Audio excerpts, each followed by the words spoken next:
Welcome to the Journal Editorial Report. I'm Paul Gigot. The United States, with partners France and the United Kingdom, launched missile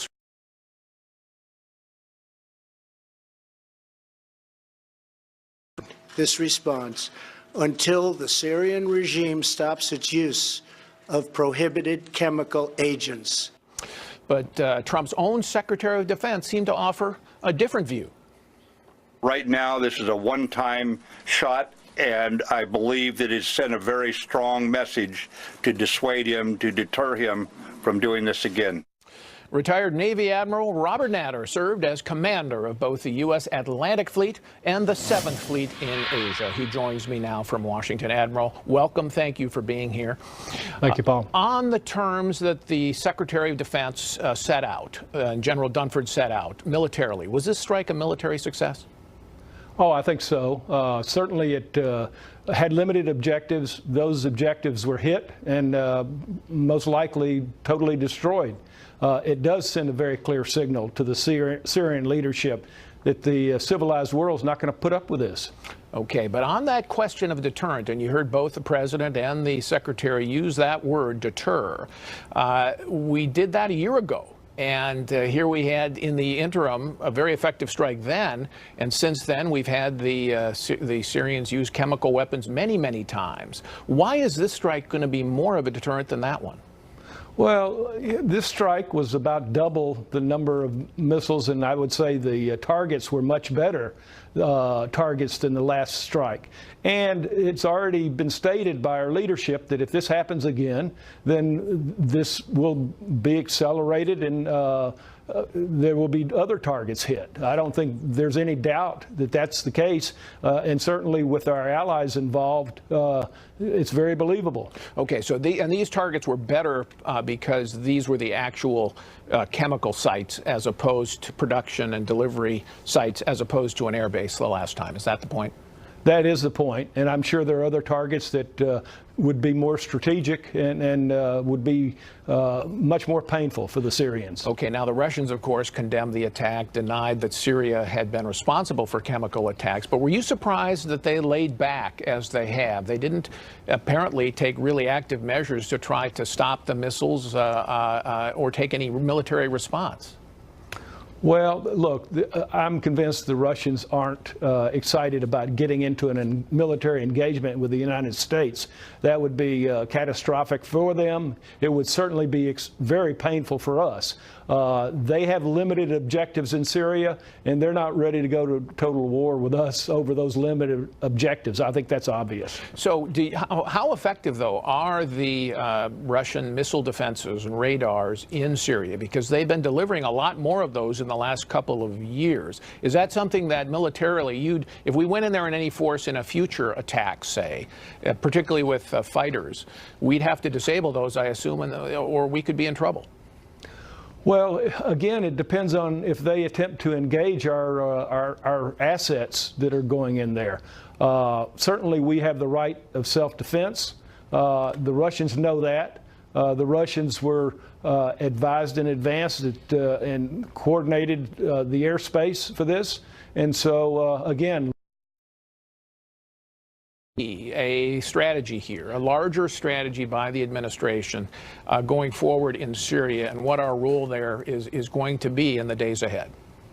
Well, I think they're certainly focused on Syria. Their concern is obviously the sustainment of a leader that is stooping to use outlawed weapons of mass destruction against innocent civilians. It's more complicated by the fact that the Iranians are there, the Russians are there, the Turks have different objectives than we do there. So this is, to say the least, a quagmire. And I think that our approach to this, because it is in our self-interest to have our interests protected there, is appropriate. But the president said, he's been saying before this, the chemical attack, look, I want to get out of there, and we're going to get out soon. Now, if that happens, what would that mean, do you think, on the ground in Syria, and what message does that send to Russia or Iran, which obviously have longer-term designs on Syria? Well, our presence there has resulted in some very good operational successes on the part of the people and forces that we're supporting. Getting out of there is a term that needs some more definition, I think. It depends on what you mean by getting out. We could, but let me ask you this specifically. You remember when we set up, first President Bush set up a safe zone in northern Iraq that was very effective. It didn't threaten Saddam Hussein's role, but it did protect the Kurds. Do you think we could do that militarily in parts of Syria? I think that would be possible with the cooperation of the Turks and with at least the conversation with the Russians. The last thing, though, we need to try and do is establish a safe zone where there's current conflict and where there are differing interests and arguments over who should control that safe zone. Okay, you think we'd have to have the cooperation of the Russians? I think at least the acknowledgement on their part that such a zone would be in the benefit of the situation in Syria. Okay, yeah. Admiral Natter, thank you very much for being here. Appreciate it. Thank you. UN Ambassador Nikki Haley warning the world that America is locked and loaded and ready to respond if Syria uses chemical weapons again. Our panel's take on how Russia will react and what it means for the future in Syria. Next. With yesterday's military action, our message was crystal clear. The United States of America will not allow the Assad regime to continue to use chemical weapons. Last night, we obliterated the major research facility that it used to assemble weapons of mass murder. I spoke to the president this morning, and he said if the Syrian regime uses this poisonous gas again, the United States is locked and loaded. That was U.S. Ambassador to the United Nations Nikki Haley announcing the United States' intention to the UN Security Council in response to the use of chemical weapons by Bashar Assad, just as tensions with fellow Security Council member and Assad ally Russia are increasing. So how will Russia and Iran respond to the allied action? And does the Trump administration have a larger strategy for Syria? Let's ask Wall Street Journal columnist and deputy editor Dan Henninger, editorial board member Mary Kissel, and columnist Bill McGurn. So let's start with just the basic first question. Was the strike appropriate and necessary? Yeah, I think we could conclude that, Paul. It most certainly was necessary. It was a chemical attack. It was a god-awful chemical attack. Chemical weapons have been abhorred since World War I. We have conventions against it, and it was necessary to hit those three sites. But what we have to understand is the administration, I think, has made crystal clear. At this point in time, the pretext for this was only the chemical weapon attack, not anything else that has been going on in Syria in the civil war or the adjacent regions. Okay, but is that by itself enough to justify such an action? Are chemical weapons that are so abhorrent and such a violation of norms that it's worth this kind of one-time attack? Yes, I think it is. They are that abhorrent. And I think what the president has said, if they use chemical weapons again, Assad runs the risk of another attack by the United States. I don't mean in the larger sense of the strategy in the region that may have been sufficient, but they did put down a marker on chemical weapons. Of course, it's basically saying if you use a particular kind of method to kill people, chemicals, you will pay a price. But if you use barrel bombs or saturation bombing, you won't. No, that's right, Paul. And the administration made very clear last night in a series of statements that this is not about the Civil War. It is only about enforcing that norm against chemical weapons. Will it work as a deterrent, do you think? I don't think so, Paul, because, look, if President Trump is so concerned about stopping the use of chemical weapons, he's also in the same breath acknowledging that Assad might use them again, suggesting that he still has them. If he really cares so much about the CWC, that arms control treaty, then we should have gotten rid of all of the facilities. It should have been a much larger strike. Well, and we know clearly we had been following and monitoring these facilities. We knew they existed because we knew they could hit them, Bill, and yet we took a long time for us to hit them after the last year's strike. Yeah, look, I think it was an encouraging step. You know, I remember Saddam Hussein thought he was going to survive shock and awe, and he bet one too many times, and he ended up in a spider hole, dragged out. So we don't know where it's going to go. I would say it's necessary but not sufficient.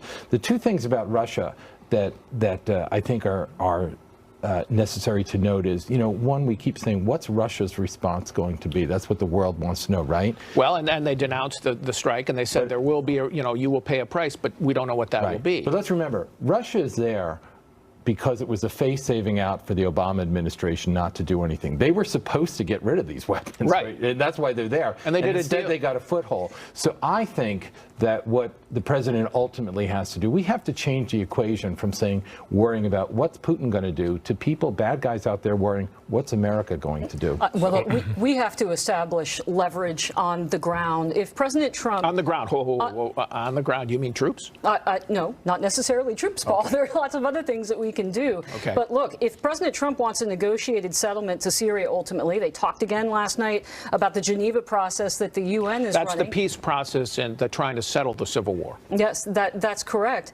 Then we can't be afraid of Russia and Iran. One of the things that struck me about General Mattis's comment last night is he was very careful to say we avoided civilian and foreign casualties, and yet they wave their hands around about how Russia is ultimately responsible for these chemical weapons. Then why are we so afraid of Russia? Putin can't afford to lose men and materiel in Russia. And basically, we also learned last night that our means, our military power is far superior to anything that Russia and Iran are fielding right now in the theater. Dan, that's the question. The president made in his statement almost a plea to Russia and Iran, saying, is this the kind of behavior you want to be associated with? Their response was, apparently, yes. Of course. But are they going to be impressed with this military action, or is it going to be, there's no threat to us, and move on? I think it's likely that Russia and Iran will step back. There will not be any more use of chemical weapons. They're not going to invite the U.S. and its allies back in. But look, we talk about Syria here. Syria is now basically a protectorate of Iran and Russia. Right. They are significantly there. The Israelis are very upset that Iran is starting to establish Syria as a military base to attack Israel. So there is something more that has to come out of this. Now, let's go back to Secretary of Defense Mattis. There was reporting several days ago that the president was upset with him because he was not offering more robust options. And the reason was that General Mattis did not think there was a strategy after the strike. And I think he's right about that. Now, recall, President Trump said on Monday there will be a decision on this by the end of the day, as his new national security advisor, John Bolton, was literally walking in the door to take his job. We have got to get to the point where Mr. Bolton, Secretary of State Pompeo, and General Mattis are able to sit down and talk about a strategy going forward. I think this strike gives them the breathing room to do that. All right, when we come back, President Trump lashing out at James Comey ahead of the former FBI director's book release. So should we expect any bombshells? And how should the White House respond to his coming media tour? Well, as James Comey gets set to kick off his book tour Sunday, President Trump is wasting no time firing back at his former FBI director. Tweeting on Friday, James Comey is a proven leaker and liar. Virtually everyone in Washington thought he should be fired for the terrible job he did until he was, in fact, fired.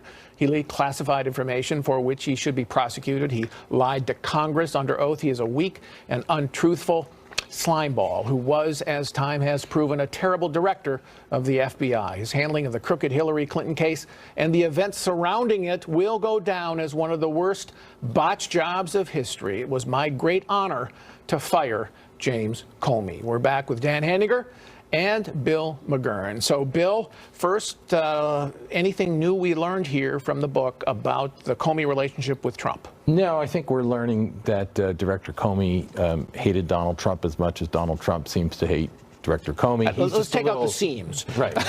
It just seems that, look, Donald Trump doesn't leave a lot of doubt where he stands on his Yeah, I mean, that'd be slimeball. I mean, however, the substance of the note, I think, is true.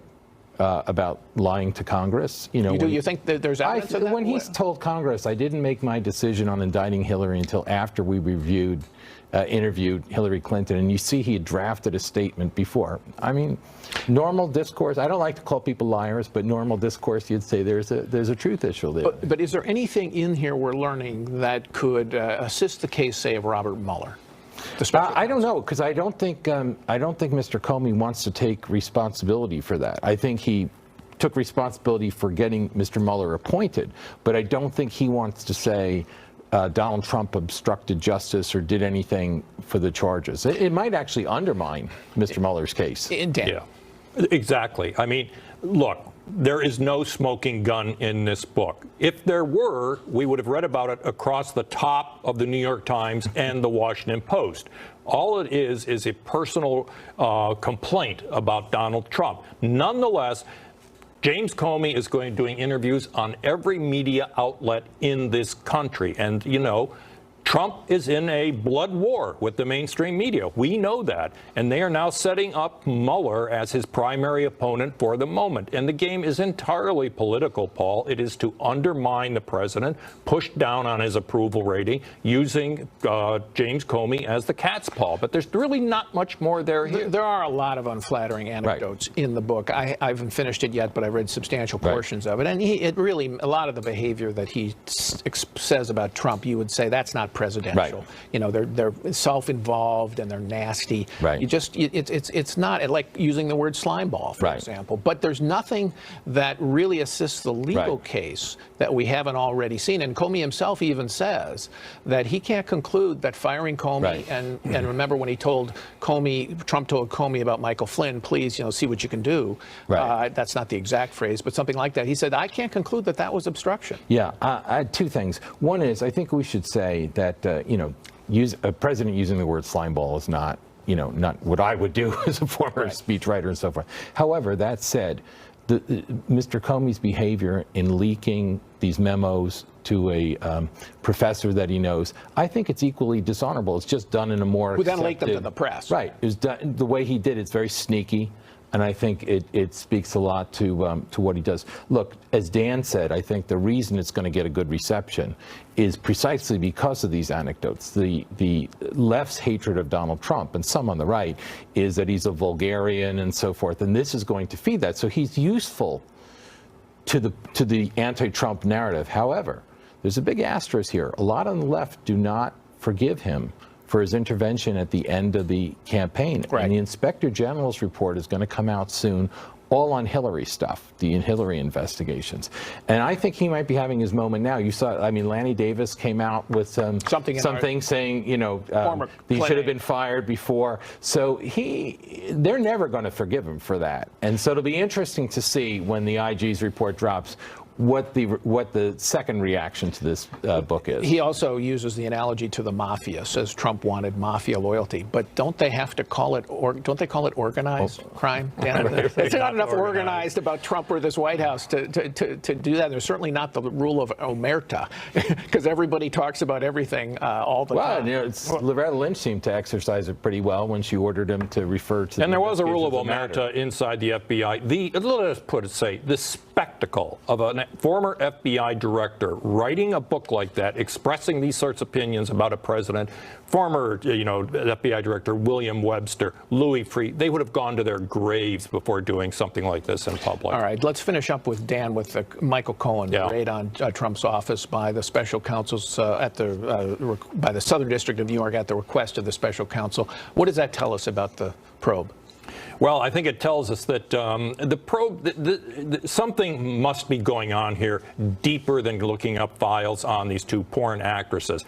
I'm very concerned about this, Paul, because I think related to it is the fact that the president has been having such a hard time finding Washington lawyers to represent him.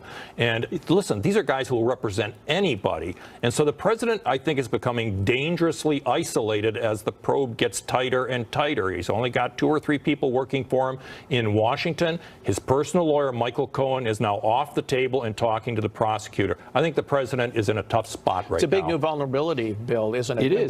Briefly. Yeah, it is. And I think it's an outrage that they did this. Joe DeGenevo was on TV the other night, former U.S. attorney, and he was asked, come on, Joe, didn't you raid lawyers' office sometime? He said, not once, never. It's a big step. And unpopular clients deserve their rights, too. That's one of the lessons of law. All right, still ahead, House Speaker Paul Ryan announcing his retirement after 20 years in Congress. Karl Rove on his legacy and the potential midterm election fallout next. I will be retiring in January. leaving this majority in good hands with what I believe is a very bright future. One of my conditions was that we aim high, that we do big things, that we fashion an agenda, that we run on that agenda, that we win an election, and then we execute that agenda. I am so proud that that is exactly what we have done and what we are doing right now.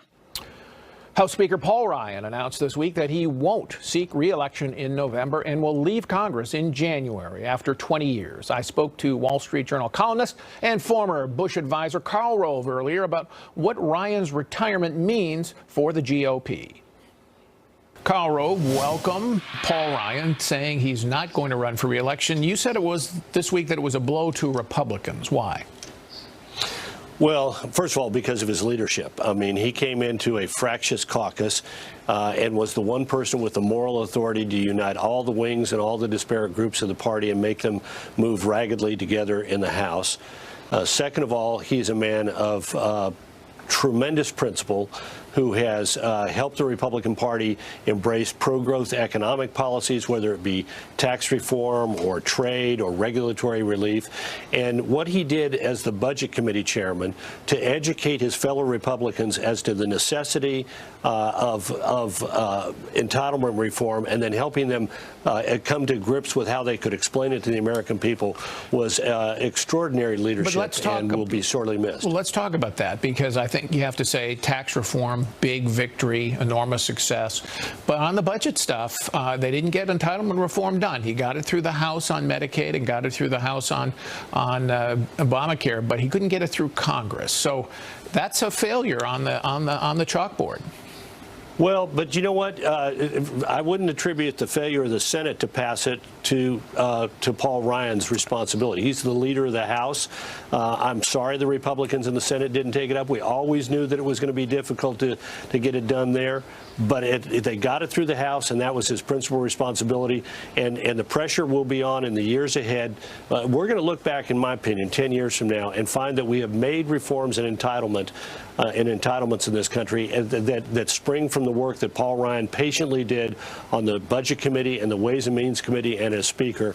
And you got to start somewhere. And he got a lot more progress than I would have anticipated by getting the House rallied behind it and get it through the House and onto the Senate. Okay, I want to talk about his dealings with Donald Trump, because, you know, Ryan kind of gets it from both sides. On the one hand, some on the right say, you know, you criticized Trump too much, you weren't helpful enough. People on the left say, look, you should have denounced Trump, you should have said that he's unfit to be president and not worked with him.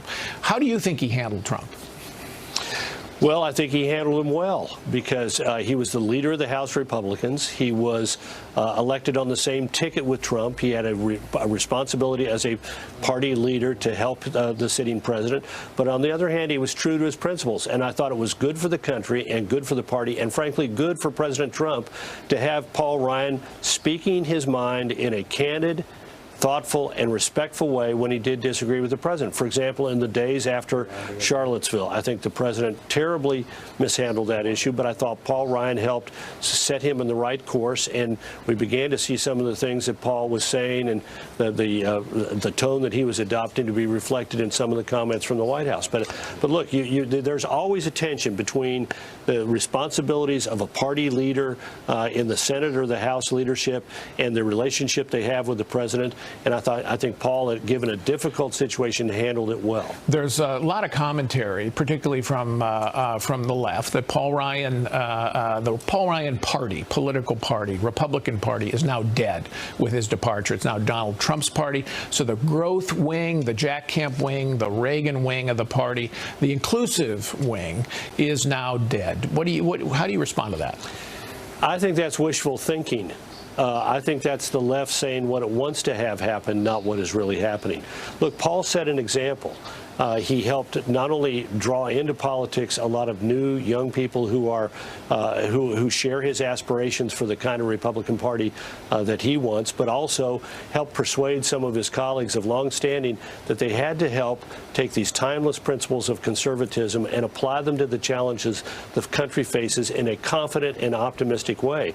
And we wouldn't have gotten tax reform had we not had that kind of leadership, because he was asking, and with Kevin Brady, the chairman of the Ways and Means Committee, Committee. They were asking their colleagues to do difficult things and to go home and explain them, and they did. And good for them in doing that. But no, I think that's wishful thinking. Okay. As is the idea that we've seen the last of Paul Ryan. I don't think we have. All right. Well, let's talk about the midterms, which are coming up. Paul Ryan says he's going to stay as Speaker. Some backbenchers saying, no, he should leave early. I don't think that's going to happen. But what do you think his departure means to the Republican Party in the midterms? He's a big money raiser. I guess he can still do that, but not maybe with as strong a perch. Yeah, no, not as effective, which is why, look, I think I hear the thought we ought to, him having made the decision that he's not running for re-election, let's have the leadership battle right now, get it settled, have clarity, and move forward. But that leaves us with one new person as Speaker rallying support for the fall. I'd rather have what we look like we're going to have, which is Paul Ryan as Speaker, still able to go out there and ask people for money and support for our candidates, but also at least one, if not two, contenders in the form of Kevin McCarthy and Steve Scalise for his replacement. Let them now go show what they can do. Let them show their chops. What can they do to help their colleagues win re-election? How can they rally financial support, political support, enthusiasm, and message discipline that will help our candidates win? I'd rather have three people, Ryan, McCarthy, and Scalise, than just one. Okay. All right. Thank you, Karl Rove. Appreciate it. You bet. Thank you, Paul. Still ahead, Paul Ryan's retirement setting off a scramble to replace him as Speaker. Who Ryan thinks is the man for the job and whether his fellow Republicans will agree. Next.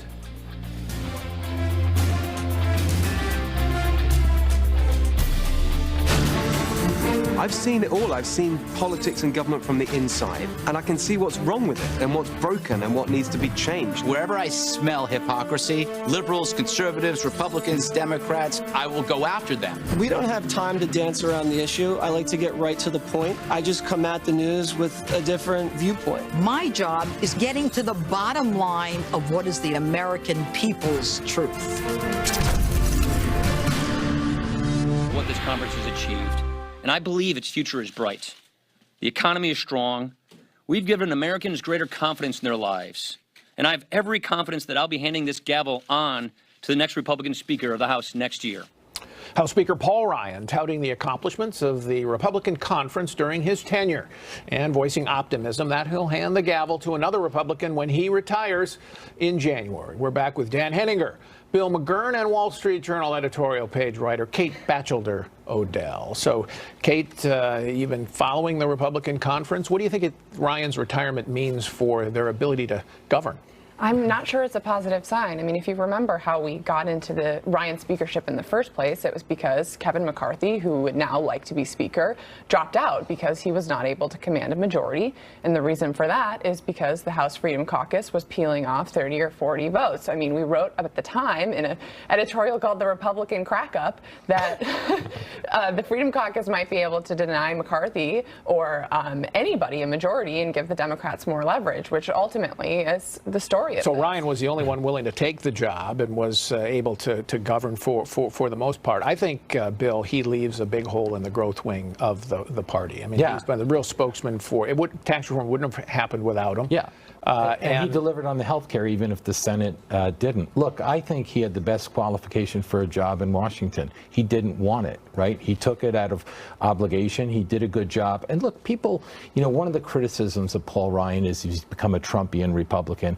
I think the reverse is really true. To the degree that Donald Trump has had big successes, it's more because of when he's adopted Ryan-esque type programs, to not just the tax cuts, but the deregulation and so forth, and a growth-oriented thing. That came from more traditional Republican sources, primarily military spending, for example, some other things. So what about a lot of Ryanism in there? What about the entitlement reform failure, Kate, though? That was... Sure. I mean, that's disappointing, and it always looks like the window on entitlement reform is closing, and it was disappointing. When did it open? That's what I'd like to know.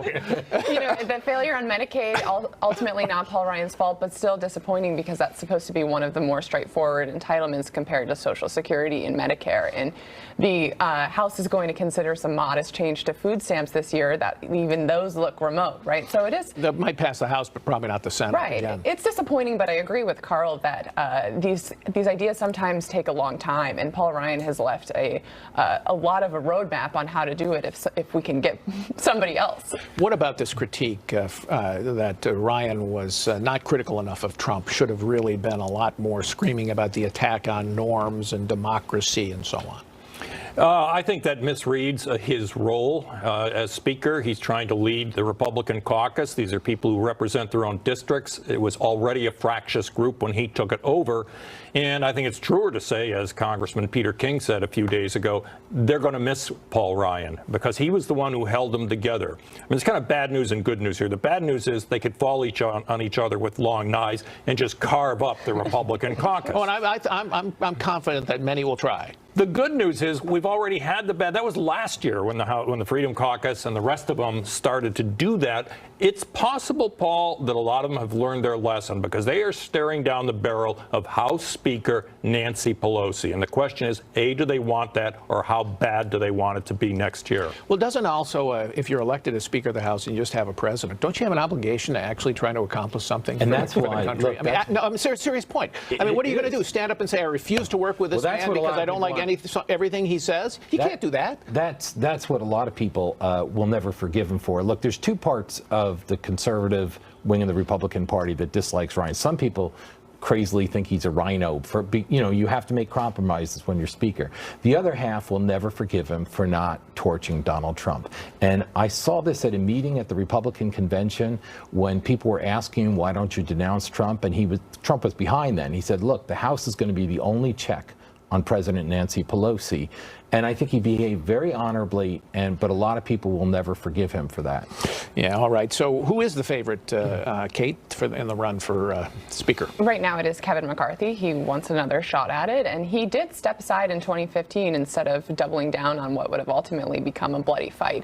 We are hearing that there might be a challenge from Jim Jordan, who is the well-known Freedom Caucus member. From Ohio. From Ohio, and I don't think anybody thinks he could command 218 votes, but he deserves a shot at it if he wants the job, and why not? By all means, let's go for it. Show. I mean, I'm more power to him if he does stand. I think if they, if these guys think he can command a majority for their point of view and for that leadership, I think they ought to have it out. But then if you have whoever loses basically has to say we're going to follow. Exactly. That's what I mean about having some optimism here. They have been through that crucible before where they were completely in the opposition. Now there's an opportunity in the battle with Kevin McCarthy to show that they can act in a constructive way. There's going to be an argument, no question about it. But the question, will it be to destroy the Republican caucus or allow it to survive the post-Ryan era? All right. When we come back, the political fallout after last night's strike on Syria. After last night's strike in Syria, President Trump is dealing with the political fallout of his decision to further U.S. involvement in Syria after 7 long years of civil war. And while some are applauding him for his restrained and targeted response to Assad's use of chemical weapons, others are saying that he should not be able to make that decision unilaterally, with former vice presidential candidate and Virginia Senator Tim Kaine tweeting Trump's decision to launch airstrikes against Syria without Congress's approval is illegal. We need to stop giving presidents a blank check to wage war. Today it's Syria, but what's going to stop him from bombing Iran or North Korea next? We're back with Dan Henninger, Mary Kissel, and Bill McGurn. So, Mary, step back a bit before we get into Kaine.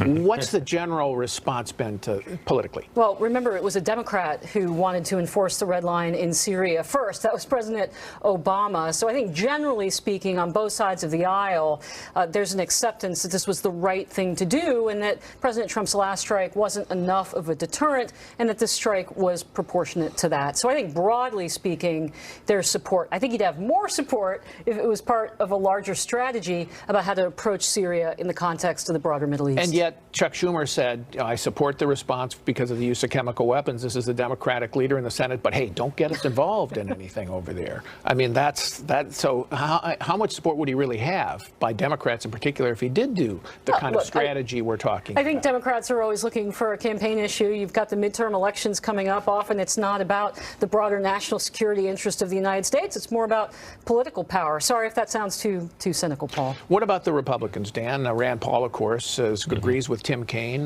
but generally speaking, they tend to be supportive.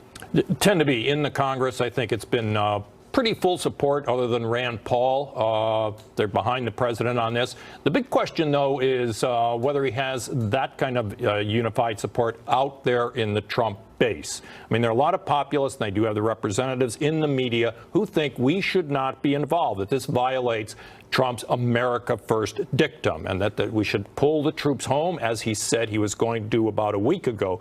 That's what they want. And the question is, how many of those people, we know there are spokesmen out there who are saying that, but how many people on the ground in the Trump electorate are going to be upset at this strike? My guess, Paul, is that not that many. That most of the people, Trumpians out there, would support a president taking action. But there's an awful vocal group of people on talk radio and elsewhere and Twitter who are already denouncing Trump. These are his supposed supporters for even this action, because they're saying, you know, you promised us to come home. I think there's a difference, as Dan was saying, between, say, talk radio, people like us, editorial boards and stuff, and the average Trump voter or the average American voter.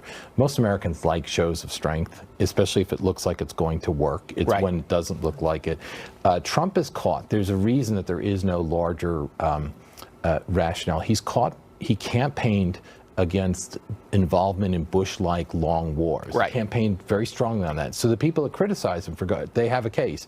And he also campaigned against Obama-like weakness, which gave us ISIS. So he's trying to thread that needle. You know, these one-off attacks are a way of doing it.